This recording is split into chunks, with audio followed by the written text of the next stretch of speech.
I used to struggle coming up with business ideas.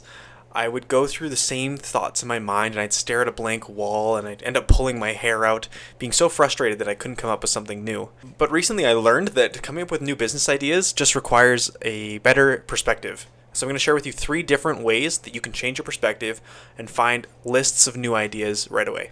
So, idea number one, incremental innovation. When you look at Apple's history, the company, you'll notice that they don't actually make a lot of new products. They take things that already exist, existing technologies, and they reimagine the ways that customers should interact with those things. They design them better.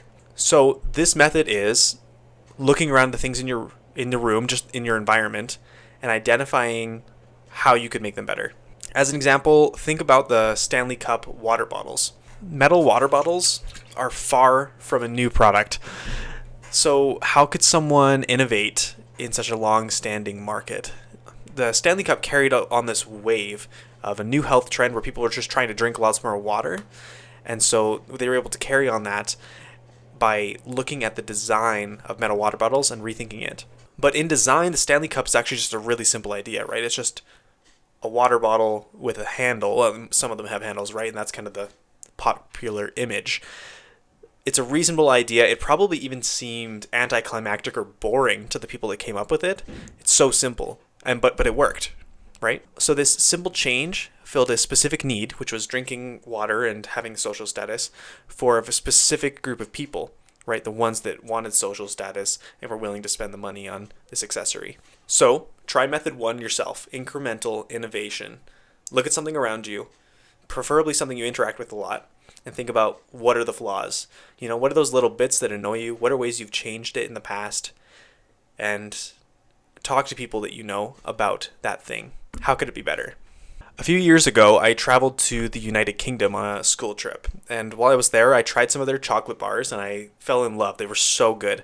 And so right before we came home, I bought a whole stash of these chocolate bars and I brought them home with me. And then they lasted for a couple months as I slowly ate them and enjoyed them.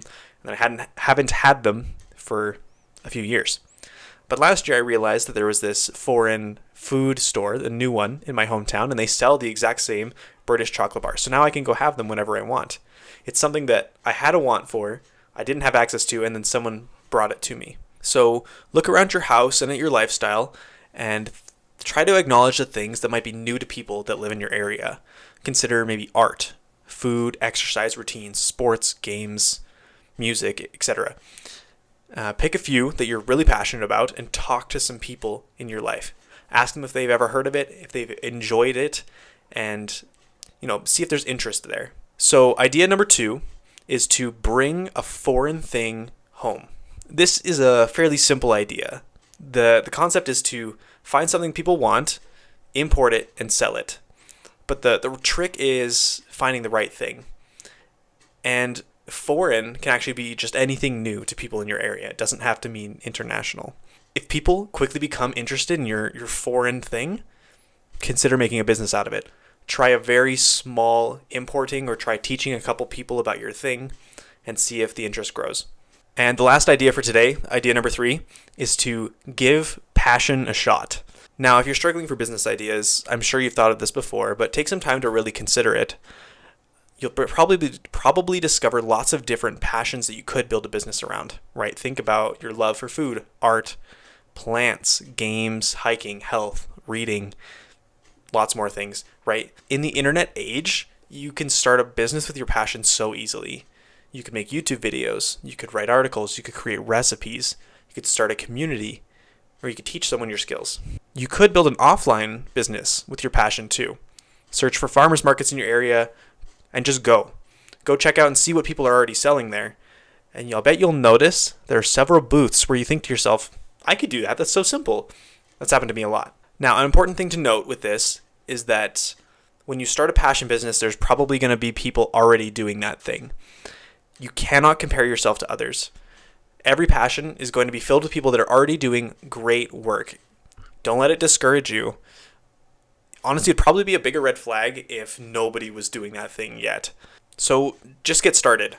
Share your passion with people. See if there's interest.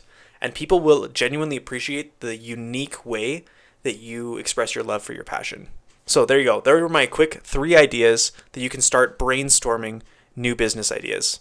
Incremental innovation, look for simple improvements on things in your life, bring a foreign thing home, and give a passion a shot. I hope you liked it. Thanks for watching. Don't forget to like and subscribe.